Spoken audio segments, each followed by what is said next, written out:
Welcome. Today's lesson is on the periodic table of elements. I'd like to give you a brief overview of how all these elements are organized.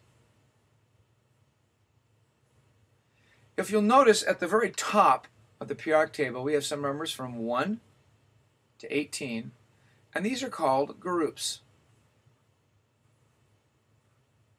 By doing this, we can put everything together as far as these columns are concerned, and or rows, which this over, if you go all the way over to the left hand side, if we look at numbers from 1 to 7, these are called periods. So we can obviously organize them according to these rows. So we have rows and columns. The rows are called periods and the columns are called groups. Let's take a look at group number 1. And group number 1 is lithium through cesium. And these are called the alkali metals. Now the alkali metals are basically famous for their reactivity. They react very violently to some of their surroundings, and because of that they're highly reactive. And the thing that makes them highly reactive is that one electron on the outside valence. So if you want to try to classify or categorize alkalis, those alkali metals are very, very reactive because of that one electron in the outer valence. Then if you go to group number 2, are also very reactive, not quite as reactive as the alkalis, beryllium through radium. These are called the alkaline or alkaline earth metals.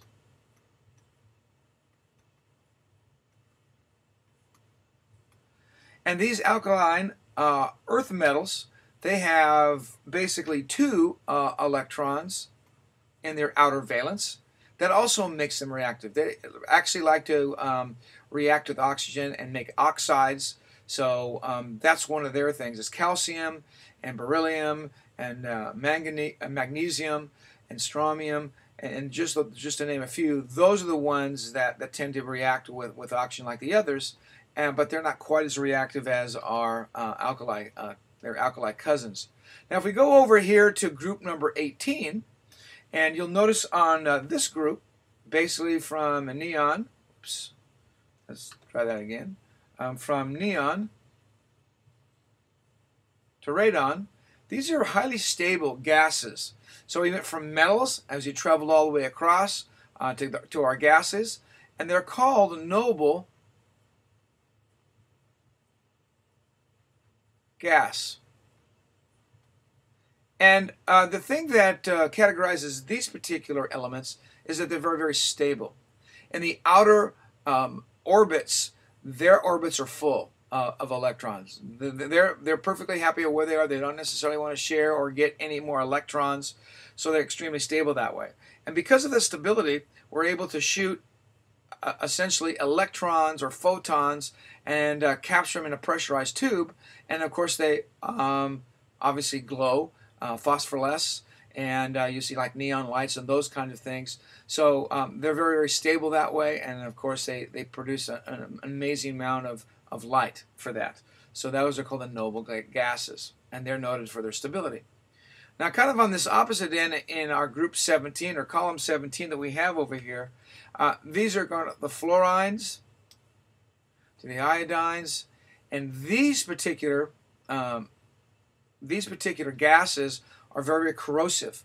Like the chlorine molecule or gas is extremely corrosive, and you have to kind of protect it. Those of you, like for instance, have done any kind of pool work know that the chlorine when you put in the water is extremely toxic, and you have to be very careful with it as you use it. And one of the reasons is because it is also reactive. It has 7 electrons in the outer valence, and these are called the halogens.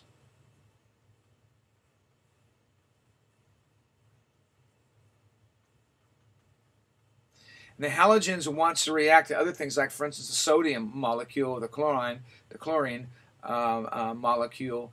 This will produce, of course, a salt.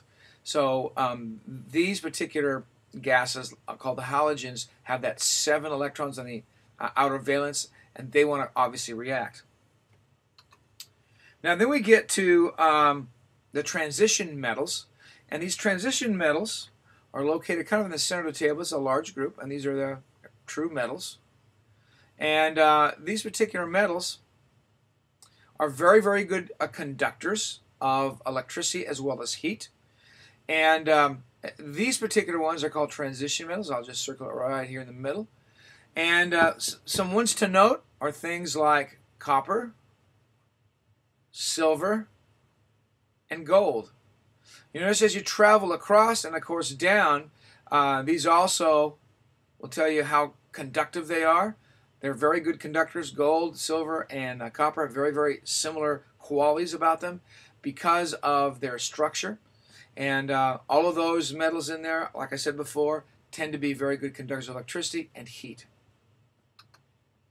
The next gases after the transition gases are kind of a special name for them, and that's the Schnapps group, CHNOP and S. And I'll just circle these in red. These are all vital for life on this planet, and they kind of hold a special place because you'll see them a lot in all the organic compounds. For instance, carbon is extremely important because it's the backbone of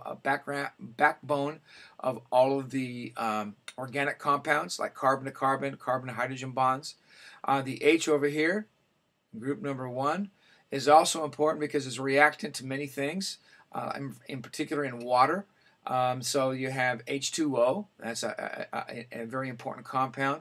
So that's also part of the Schnapps group.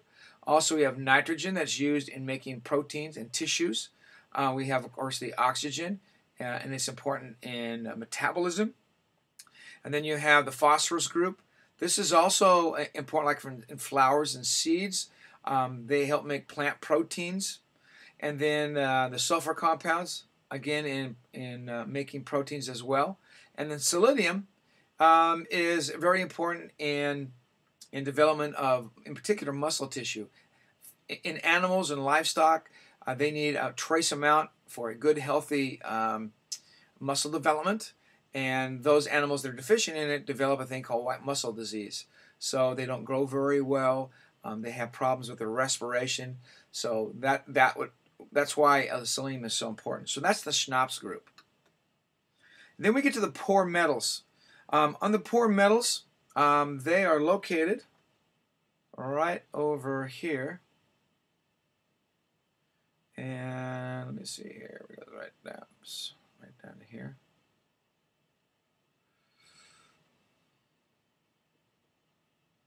These are some of the poor metals. There's others that we're going to be talking about, but primarily those are the poor metals.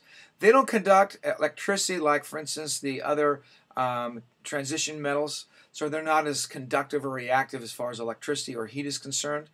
And if you think of lead in particular, obviously it melts at high temperature, so it's not a very good conductor if you compare it to like silver or gold.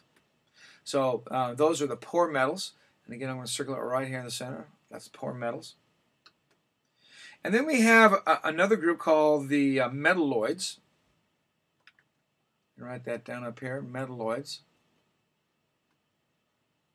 And metalloids' claim to fame is they're also a very poor conductor, but they're kind of called semiconductors. Things like boron, silicon, arsenic, palladium. So those are just some of them, and those particular ones are good if you give it small amounts of electricity. And of course they use it in the computer industry as semiconductors, so that they can conduct electricity, but they're not as good as, let's say, the transition metals. So those would be, of course, the metalloids. Now if we go down to the bottom, and let's take a look at that. Let's go back one here. And this group right here, actually all of this group right down here, they need to belong right up here.